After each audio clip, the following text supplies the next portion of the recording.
नमस्कार साथियों, मेरा नाम मनोज है और आप देख रहे हैं दृश्यकला।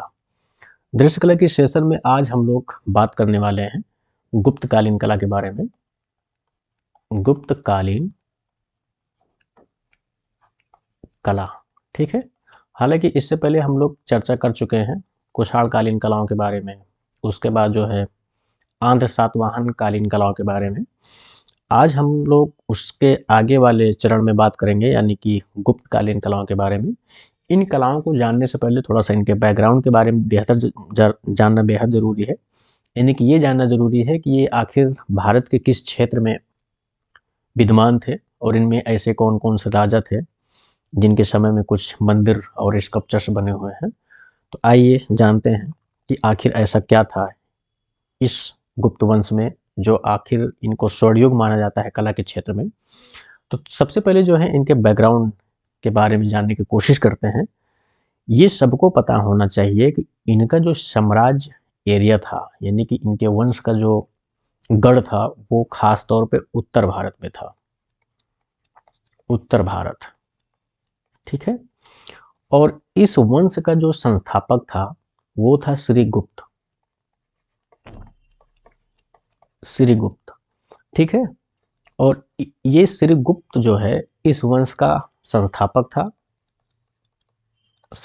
था, यानी कि 275 ईस्वी के आसपास 275 ईस्वी के आसपास इस वंश का स्थापना इन्होंने किया था। और पहला व्यक्ति था श्रीगुप्त इस वंश का। जाहिर सी बात है, जब संस्थापक था तो पहला व्यक्ति ही रहेगा। फिर होता क्या है कि श्रीगुप्त का पुत्र इस गद्दी पर बैठता है कुछ समय बाद, और उसका नाम था समुद्रगुप्त। समुद्रगुप्त ये कुछ दिनों तक जो है अपना शासन चलाता है गुप्त वंश का। फिर उसके बाद जो है समुद्रगुप्त के बाद उसका बेटा बैठता है जिसका नाम था चंद्रगुप्त विक्रमादित्य। चंद्रगुप्त विक्रमादित्य, ठीक है। अब ध्यान दीजिएगा कि चंद्रगुप्त विक्रमादित्य के समय में ही, इसी के समय से विक्रम संवत आरंभ होता है। यानी कि हम इसकी बात कर रहे हैं, यही लिख दे रहे हैं, इसी के समय से विक्रम संवत आरंभ होता है। और इसी चंद्रगुप्त विक्रमादित्य के समय में एक महान कवि का नाम सुने होंगे जिनका नाम था कालिदास। इसी के समय में कालिदास हुआ करते थे, ठीक है। और इसी के समय से स्वर्ण मुद्राओं का प्रचलन भी आरंभ हुआ। आप समझ सकते हैं, आंकड़ा लगा सकते हैं कि कितना बड़ा कला प्रेमी था। स्वर्ण मुद्राओं का प्रचलन हुआ, ठीक है, प्रचलन आरंभ हुआ। अब ध्यान दीजिएगा, अगला जो शासक बैठता है गद्दी पर वो चंद्रगुप्त विक्रमादित्य का ही पुत्र बैठता है जिसका नाम था ये कुमारगुप्त। कुमारगुप्त, ठीक है। थोड़ा आराम से पढ़िएगा, हड़बड़ी में नहीं, ताकि तभी समझ में आएगा। ये जो है इनके कुछ बैकग्राउंड चल रहे हैं ताकि समझ में आए कि आखिर इस वंश में ऐसे कौन कौन व्यक्ति आए जिनके समय में कुछ स्कल्पचर्स, मूर्तियां, है ना, टेम्पल्स वगैरह जो है बने हैं। थोड़ा सा आंकड़ा लगाया जाएगा कि किस किस एरिया में जो है कौन कौन राजा काम करवाए हैं। तो ये जो कुमारगुप्त था ना, ये जो है नालंदा विश्वविद्यालय की स्थापना करवाया। नालंदा विश्वविद्यालय की स्थापना करवाया था, ठीक है। एक बहुत बड़ा काम किया था। उसके बाद जो है कुमारगुप्त के बाद इसका पुत्र बैठता है जिसका नाम था स्कंदगुप्त। फिर स्कंदगुप्त बैठा गद्दी पर। इसी के समय से जो है इस वंश का धीरे धीरे जो है क्या होना शुरू हो गया, पतन होना शुरू हो गया। हालांकि ये कुछ रहे इनके बैकग्राउंड। इसमें ऐसे कौन से राजा थे जिनके समय में क्या क्या हुआ है, हालांकि अभी असली रूप बाकी है। जिनके समय में जो काम हुए हैं उनके बारे में थोड़ा सा जानेंगे। लेकिन कुछ गुप्तकालीन कलाओं के बारे में ऊपरी परत जानने की कोशिश करते हैं। कहा जाता है कि गुप्त वंश का जो शासनकाल था वो भारतीय संस्कृति इतिहास में स्वर्णयुग माना जाता है। मतलब कह सकते हैं कि ये वंश जो है भारतीय संस्कृति का स्वर्ण युग था। यानी कि ये जो काल था ना, भारतीय संस्कृति का स्वर्ण युग था, यानी कि स्वर्ण काल था। ठीक है, यानी कि ये लोग जो है बेहद, यानी कि अत्यधिक कला प्रेमी व साहित्य प्रेमी थे। कला प्रेमी व साहित्य प्रेमी थे।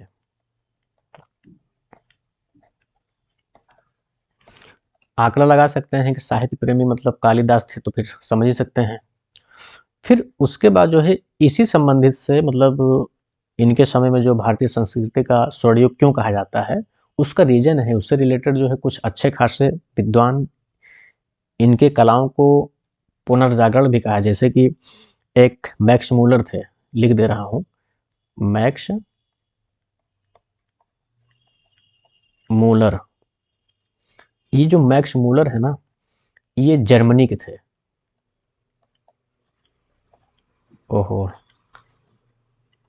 जर्मनी, ठीक है। ये जर्मनी के थे, फिलोलॉजिस्ट थे, फिलोलॉजिस्ट,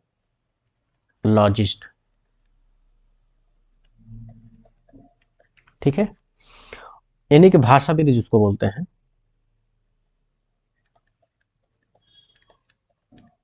भाषाविद।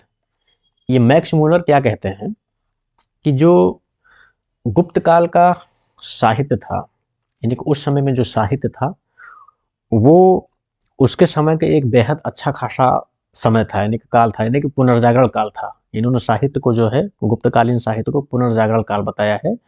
ठीक उसी तरह जैसे कि आर डी बनर्जी, वही आर डी बनर्जी जिन्होंने मोहनजोदड़ो की खुदाई करवाई थी, आर डी बनर्जी, इन्होंने उनके समय की जो भी कलाएं देखी, उनके बारे में अध्ययन किए हैं। इन्होंने भी वही बात बोला कि जो गुप्तकालीन कलाएं हैं उस समय के पुनर्जागरण कला था। मतलब इन्होंने भी, मतलब यानी कि ये दोनों लोग जो है उनके समय के जो साहित्य व कलाएं थे उनके समय को पुनर्जागरण बोला है। पुनर्जागरण बोला है, यानी पुनर्जागरण तात्पर्य कि इनका मतलब ये था कि जैसे कि जो धारा प्राचीन काल से चली आ रही थी वो किसी कारणवश सुसुप्त व शिथिल पड़ जाए। ठीक है, मान लीजिए, मतलब आपको बता रहा हूँ कि जो धारा प्राचीन काल से चली आ रही थी वो किसी कारणवश सुसुप्त व शिथिल पड़ जाए, फिर एक समय ऐसा आए जो फिर से वह पीछे की तरह, यानी कि पहले की तरह प्रवाहित होने लगे। तो इनका मतलब यही था। एक इन्होंने शायद इंडिकेट ये किए थे कि जैसे कि हम लोग इससे पहले कुषाण कालीन कलाओं को पढ़े हैं, है ना, तो उसमें क्या है कि कुछ यूनानी स्टाइल से स्कल्पचर्स बने हुए थे। जैसे कि गांधार एरिया की स्पेशली हम बात कर रहे हैं, उनके पूरा मतलब एक राजा महाराजा वाला स्टाइल में कपड़ा पहनाया गया था, है ना, यूनानी ढंग से, पूरा ग्रीक ढंग से। तो इनके कहने के सेंस शायद इंडिकेट वही किए हैं कि जो गुप्त काल जब आया तो पूरा का पूरा जो है, जो वेस्टर्न आइडिया था, उन वेस्टर्न स्टाइल था, उसको त्याग करके इन लोगों ने भारतीय स्टाइल को अपनाया। जैसे कि अभी आगे हम लोग पढ़ेंगे, जिस तरह से ए वी हैवल जो है प्रोत्साहित करते हैं इंडियन, जैसे ये इनको अवनींद्र नाथ ठाकुर को बंगाल शैली को लेकर के, शायद उसी तरह से जो है ये लोग बहुत पहले ही इनके बारे में कह चुके हैं। मतलब इस तरह से जो है कहा जाता है। ठीक है, पुनर्जागरण मतलब वही है। अब थोड़ा आगे बढ़ते हैं। ये तो रहे कुछ इनके मतलब कला इतिहास का कारों के कुछ इस तरह से मानना था इनके कला के बारे में। हम थोड़ा सा ये ध्यान देंगे कि गुप्तकालीन कलाओं में हम 3 टाइप की कलाओं को पढ़ेंगे। जैसे कि एक तो स्थापत्य कला पढ़ेंगे ही, जिसमें मंदिर वगैरह आते हैं। दूसरा जो है मूर्ति कला भी पढ़ेंगे। तीसरा जो है चित्रकला भी पढ़ेंगे। चित्रकला हम उनके अजंता की गुफाओं में थोड़ा सा देखेंगे, बाघ गुफाओं में थोड़ा सा देखेंगे। और मूर्ति कला जो है थोड़ा सा मथुरा एरिया में, और उसके बाद जो सारनाथ एरिया के कुछ स्कल्पचर्स देखेंगे। और मंदिरों के लिए तो हम अलग अलग जगहों पर कुछ स्टडी करेंगे, जैसे कि दशावतार है देवगढ़ का, है ना, फिर नचना कुठार का मंदिर है, सांची का मंदिर है, उदयगिरी है। मध्य प्रदेश में ढेर सारे जो है इन लोगों ने काम करवाया है। तो फिलहाल हम लोग स्टडी करते हैं इनके गुप्तकालीन मंदिरों पर। सबसे पहले इनके गुप्तकालीन मंदिर, इसके बारे में थोड़ा सा स्टडी करते हैं।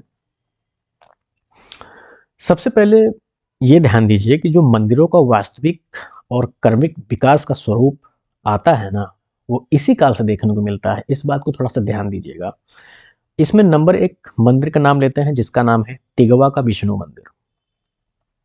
तिगवा का विष्णु मंदिर,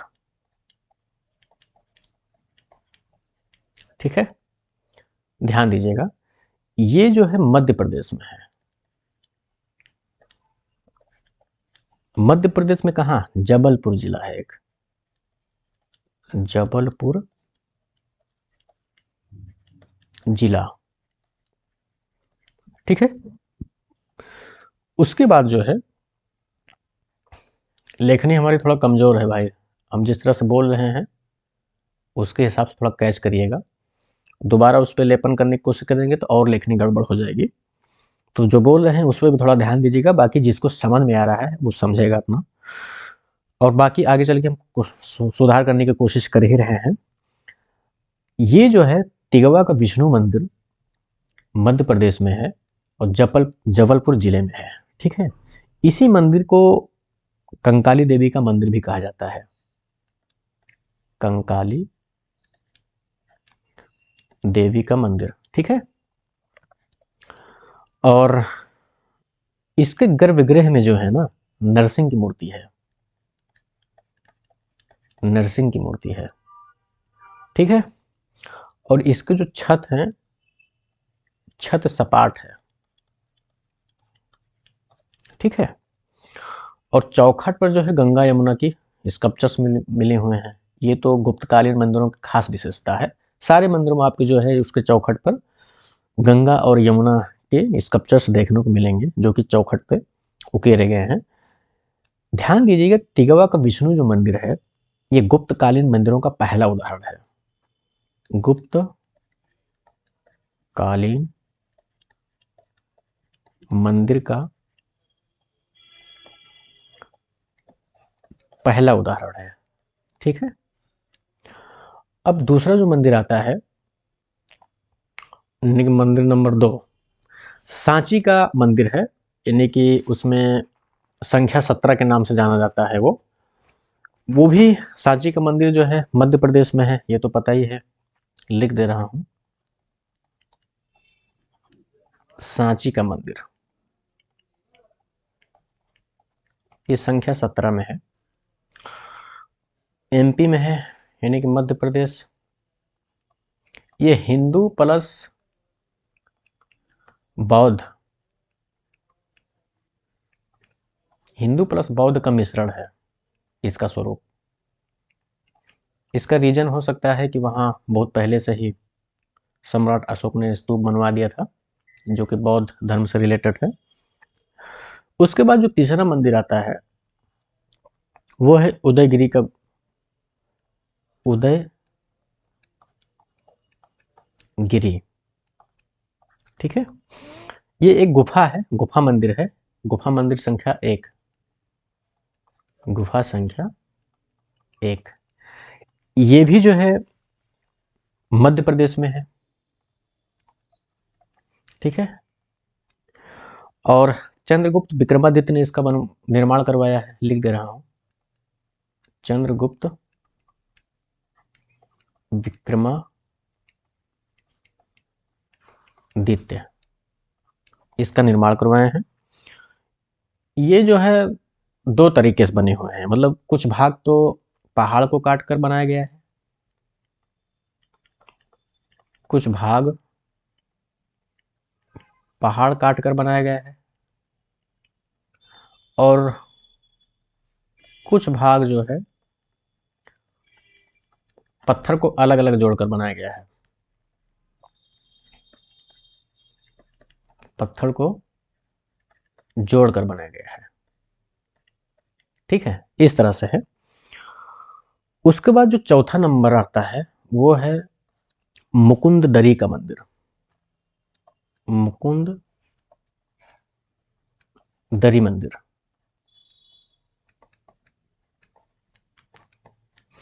देखिए, लेखनी दोबारा बोल रहा हूँ, थोड़ा कमज़ोर है हमारी। ऐसे भी जो रियल में लिखता हूँ वैसे भी कमज़ोर है, ये तो मैं जो है इस तरह से डिजिटल काम कर रहा हूँ तो और भी कमज़ोर हो जाएगी। तो जो बोल रहा हूँ उसके सहारे से आप लोग काम चलाइएगा, बाकी आगे सुधारने की कोशिश कर ही रहा हूँ। ये मुकुंद दरी मंदिर जो है राजस्थान में है।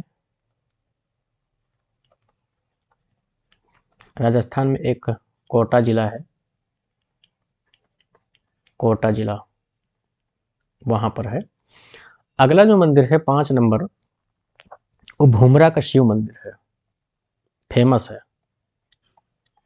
भूमरा का शिव मंदिर, ठीक है। ध्यान दीजिएगा, ये मध्य प्रदेश में है। और मध्य प्रदेश में कहाँ? जबलपुर में। जबलपुर में है, ठीक है। उसके बाद जो है ये पंचायतन प्रकार का पहला शिव मंदिर है। सवाल पूछता है, पंचायतन प्रकार का पहला मंदिर है, यानी कि शिव मंदिर है, ठीक है। उसके बाद अगला जो मंदिर आता है वो है नचना कुठार का पार्वती मंदिर। नचना कुठार का पार्वती मंदिर,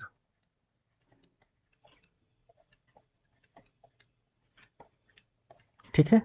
और इसके बारे में थोड़ा सा जानने की कोशिश करते हैं। ये भी मध्य प्रदेश में है। मध्य प्रदेश में कहाँ?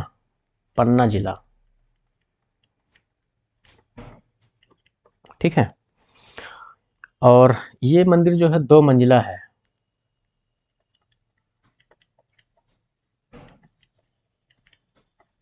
ये 2 मंजिला मंदिर है। एक मंजिला तो पार्वती का है, यानी कि एक मंजिले में पार्वती का मंदिर है, वो स्कल्पचर है, मूर्ति है। और दूसरे मंजिला में शिव का है, ठीक है। उसके बाद अगला जो मंदिर आता है बहुत फेमस है वो, उसका नाम है देवगढ़ का दशावतार मंदिर। अगला जो मंदिर है 7 नंबर का, देवगढ़ का दशावतार मंदिर।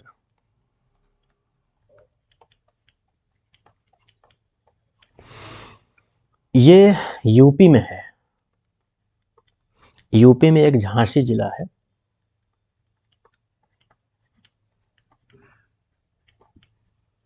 ठीक है। एक जगह है इस झांसी जिले में जिसका नाम है ललितपुर, ठीक है। और ये वैष्णव धर्म है, मतलब ये इसमें जो मंदिर में मूर्ति मिली है भगवान विष्णु की मूर्ति है, वैष्णव धर्म, ठीक है। और एक चीज और ध्यान दीजिएगा, ये मंदिर जो है ना पूर्ण विकसित शिखर का पहला मंदिर है। पूर्ण विकसित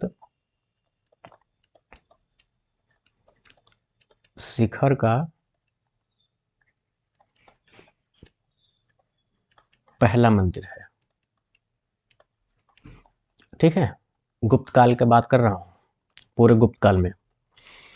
और इसमें जो स्कल्पचर्स मिले हैं वो भगवान विष्णु के हैं, जो कि शेषशायी मुद्रा में है, यानी कह सकते हैं कि शेष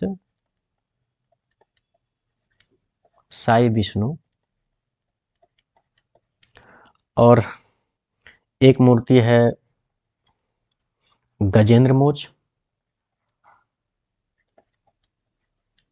गजेंद्र मोक्ष। एक मूर्ति है नर नारायण की, नर नारायण, मतलब इतनी मूर्तियां हैं। ठीक है, इन सब के बारे में अलग अलग से एक क्लास होगा, यानी कि विजुअल के साथ में, कुछ इमेज के साथ में उस पर डिस्कशन होगा। फिलहाल सिलेबस पूरा करना बेहद ज़रूरी है। अगला जो मंदिर आता है 8वें नंबर का, वो है मुंडेश्वरी का मंदिर। मुंडेश्वरी,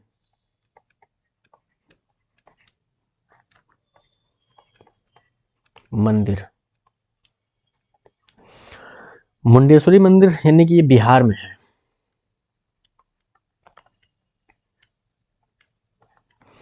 बिहार में कहाँ? शाहाबाद जिला।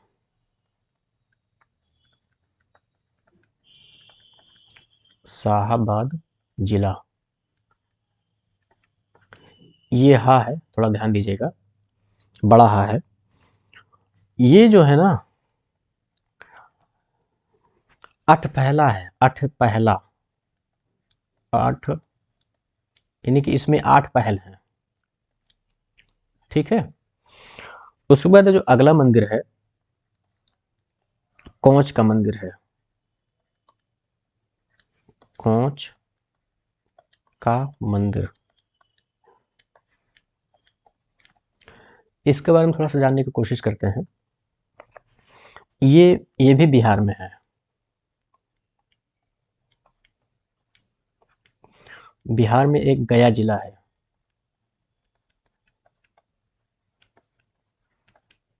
ठीक है, और ये शिव मंदिर है।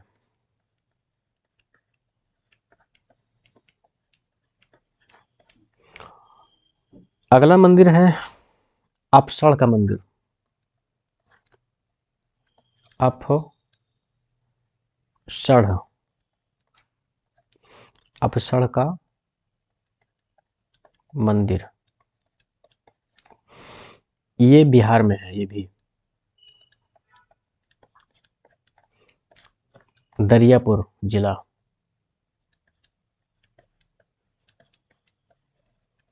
ठीक है, एक है अगला मंदिर,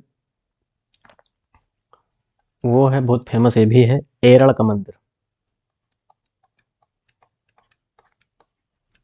एरड़ का मंदिर, ये मध्य प्रदेश में है, सागर जिला में।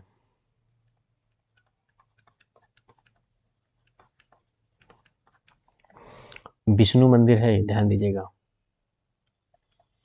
इसमें भगवान विष्णु की मूर्ति है।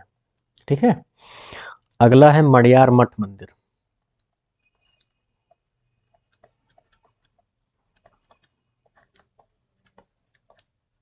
मड़ियार मठ मंदिर, ये राजगीर बिहार में है, यानी कि बिहार राज्य है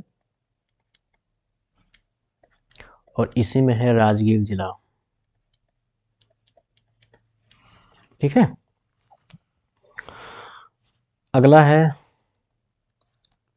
बोध गया का मंदिर।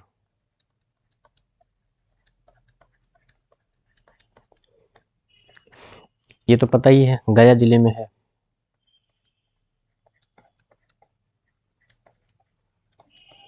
बिहार में। ये भी पता होना चाहिए कि बौद्ध मंदिर है। ठीक है, फिर अगला जो आता है वो है भीतर गांव का मंदिर, खूब फेमस है। भीतर गांव का मंदिर, भीतर गांव का मंदिर लिख दे रहे हैं। ये कानपुर यूपी में है। यूपी में है, कहाँ? कानपुर। ठीक है, ईंट से निर्मित है, ये ईंट में बना हुआ है और शिखर युक्त है, यानी कि शिखर है इसमें, शिखर युक्त है। और जो इसका गर्भगृह है ना, गर्भगृह एकदम सादा है। एकदम सादा है। ठीक है, अगला जो मंदिर आता है वो है आपका कुशीनगर का मंदिर।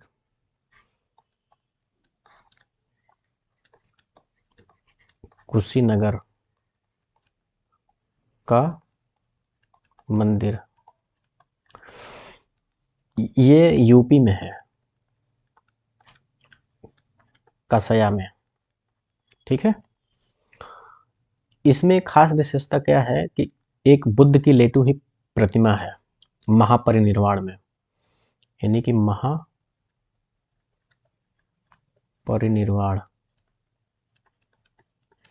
में एक बुद्ध की लेटी हुई प्रतिमा है। ठीक है, फिर अगला जो आता है वो है मंदिर का नाम दाह पर्वतीय मंदिर।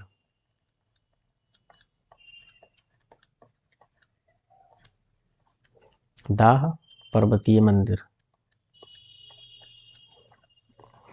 ये आसाम में है। आसाम में कहाँ? तेजपुर जिला। ठीक है, तेजपुर जिला में है।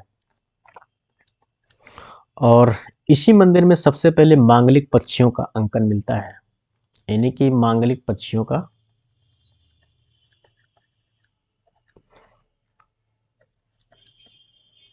अंकन हुआ है। अंकन, ठीक है, ये रहे कुछ खास इनके मंदिर।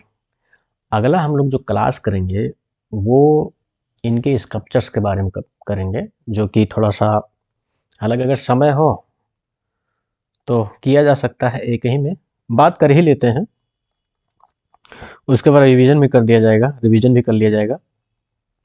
अब बात करते हैं गुप्तकालीन मूर्तियों के बारे में। वो तो रहे उनके मंदिर, गुप्तकालीन मूर्तियां। ठीक है, इनके बारे में थोड़ा सा जानने की कोशिश करते हैं।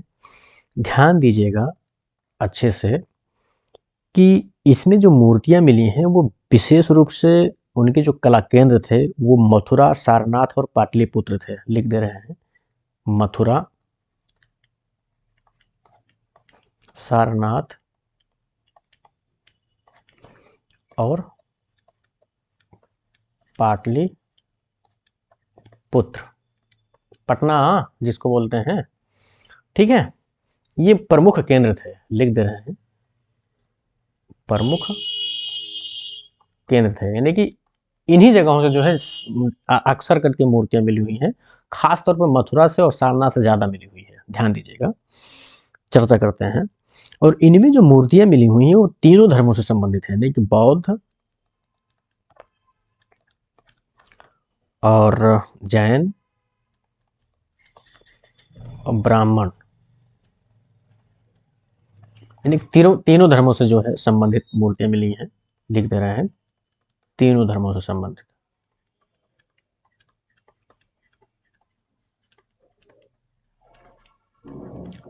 ठीक है, अब ध्यान दीजिएगा,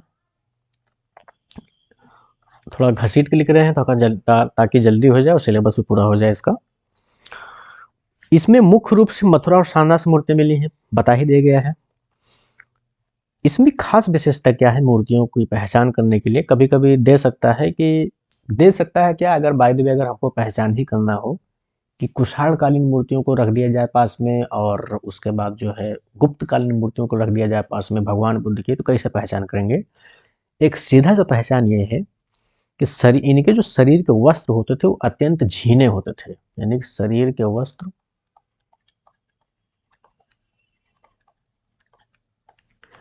अत्यंत झीने, अत्यंत झीने होते थे। ठीक है, एक और खास पहचान करने का तरीका है, मूर्तियों में संयम के साथ रूप का समन्वय है। संयम के साथ रूप का समन्वय है। बात समझ रहे हैं ना? कह रहा है कि वो मादकता इसमें नहीं दिखती जो मादकता कुषाण कालीन मूर्तियों में दिखती है। इसमें बहुत ज्यादा जो है उनके रूप पे आध्यात्मिकता दिखता है, इस तरह की बात कर रहा है। ठीक है, बहुत सीरियसली मतलब मूड में दिखता है इनके समय की मूर्तियाँ। यानी कि इसमें वो मादकता नहीं दिखाई देती जो कुशाण कालीन में दिखाई देती है। अगला जो खास पहचान करने का तरीका यह है कि इनमें जो मूर्तियाँ बनाई गई हैं, वो शिल्प शास्त्रों के आधार पर बनाई गई हैं। शिल्प शास्त्रों के आधार पर।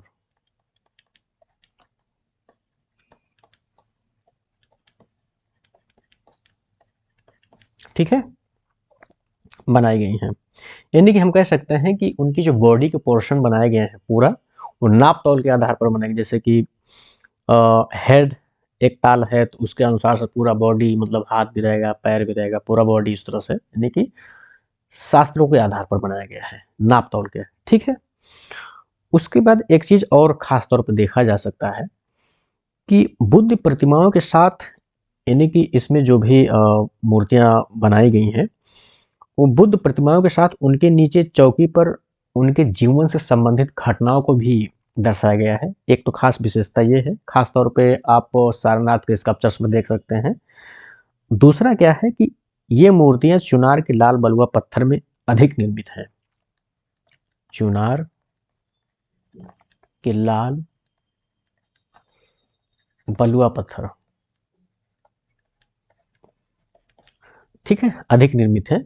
और मूर्तियां जो है ना, दोनों रूप में पाई गई, यानी कि स्थानक में भी, ठीक है, और आसन में भी, यानी कि दोनों रूप में पाई गई हैं, ध्यान दीजिएगा। और उसके बाद एक और खास विशेषता ये है कि आकृतियों का भारीपन जो है ज़्यादा है। मतलब इन स्कल्पचर्स में जो है आप देखेंगे कि भारीपन ज़्यादा दिखाई देता है। हम कह सकते हैं कि आकृतियों में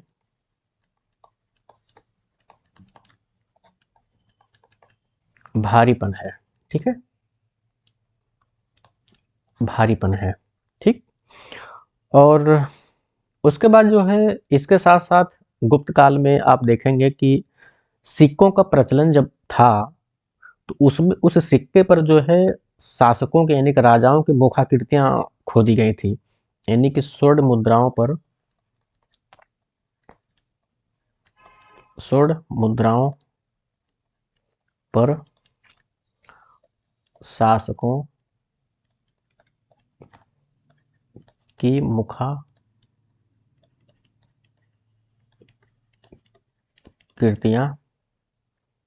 खोदी गई हैं, ठीक है। कुछ इस तरह से हैं। अब थोड़ा सा चर्चा करते हैं कि उनके अलग अलग ऐसा स्कल्पचर्स क्या थे, कहाँ कहाँ से मिले हुए थे। तो हम लोग सबसे पहले बौद्ध धर्म से संबंधित मूर्तियों को देखते हैं। इन्हीं हम कह सकते हैं कि बुद्ध मूर्तियां, बुद्ध मूर्तियां, थोड़ा इनके बारे में जानने की कोशिश करते हैं। नंबर एक है बुद्ध की खड़ी प्रतिमा।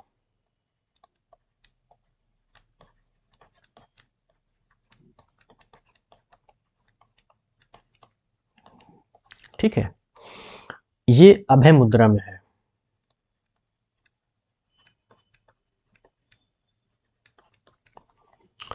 और ये जो मूर्ति प्राप्त हुई है, मथुरा से प्राप्त हुई है, ठीक है। और ये मथुरा संग्रहालय में सुरक्षित भी है।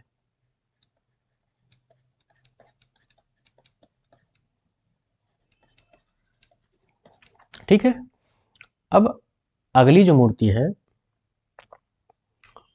नंबर 2 की मूर्ति, वो है बुद्ध की बैठी प्रतिमा।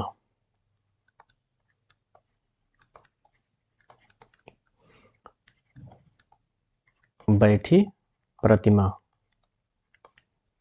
ठीक है, ये धर्म चक्र प्रवर्तन मुद्रा में है।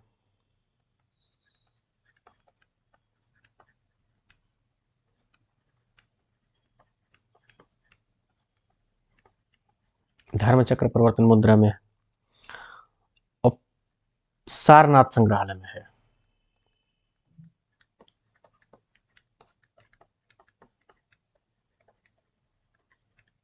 ठीक है, अगला है ताम्र की बुद्ध प्रतिमा। जो नंबर 3 की मूर्ति है, तांबे में है, वो ताम्र की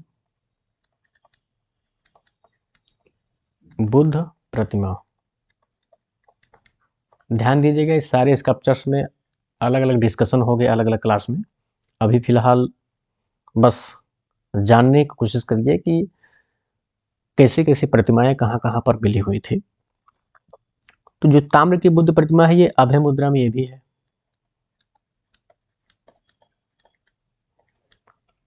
अभय मुद्रा में सुल्तानगंज से प्राप्त हुई, बिहार से।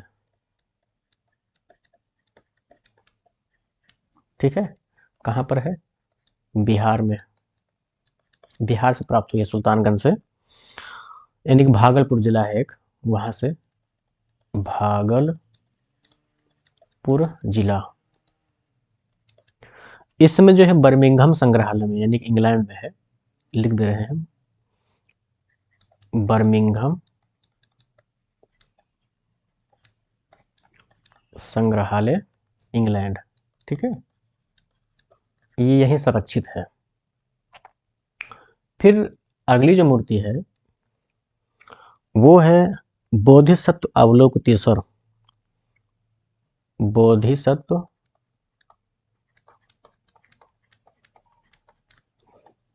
अवलोकितेश्वर। ठीक है, अगला जो मूर्ति है मार विजय है।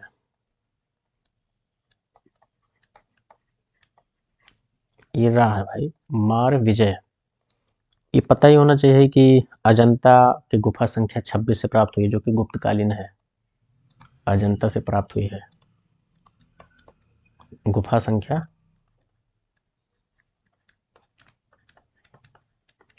26 से। ठीक है, कुछ इस तरह के खास बौद्ध मूर्तियां हैं।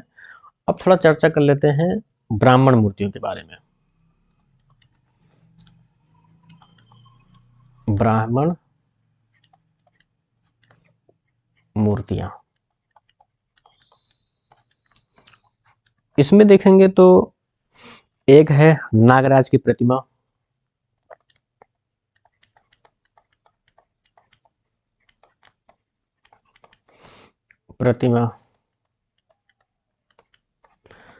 और एक मूर्ति मिली है कार्तिकेय की। ठीक है, ये भारत कला भवन में है।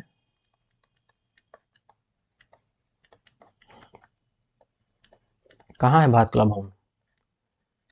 वाराणसी। और जो नागराज की प्रतिमा है ना, ये अजंता के गुफा संख्या 19 में है, लिख दे रहे हैं, अजंता की गुफा संख्या 19 में है। ठीक है, अगला है शेष शाही विष्णु।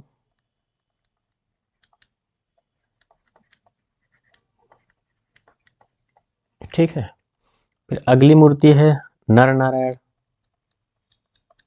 इसके बारे में भी चर्चा हुआ है। अगली मूर्ति है फिर गजेंद्र मोक्ष।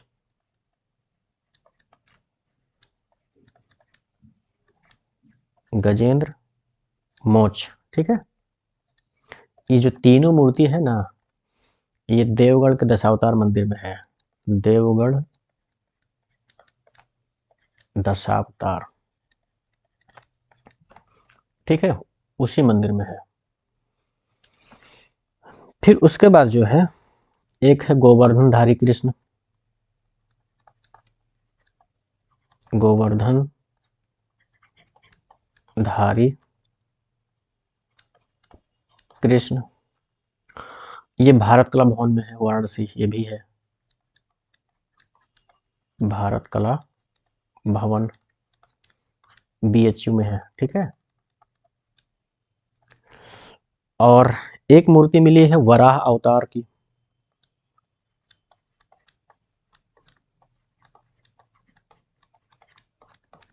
पता होना चाहिए कि उदयगिरि गुफा से मिला हुआ है, उदयगिरि गुफा से, गुफा संख्या 1 से। ठीक है, फिर एक और मूर्ति मिली है जिसको बोलते हैं चतुर्भुजी विष्णु। चतुर्भुजी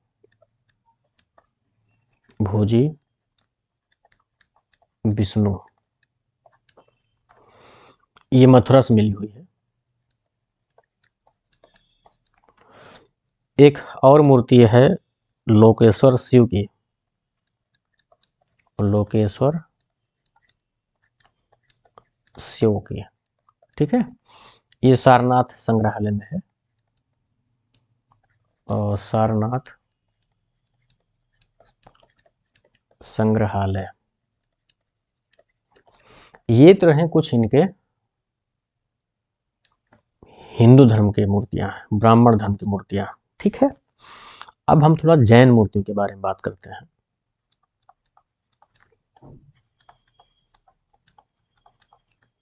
जैन मूर्तियां, इसमें एक ही मूर्ति खास विशेष है, जो है जैन तीर्थंकर की,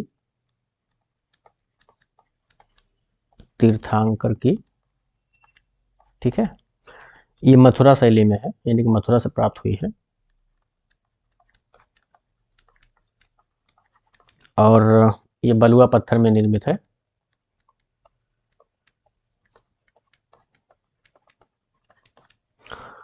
और ये जो संग्रहित है ना, राज्य संग्रहालय लखनऊ में है।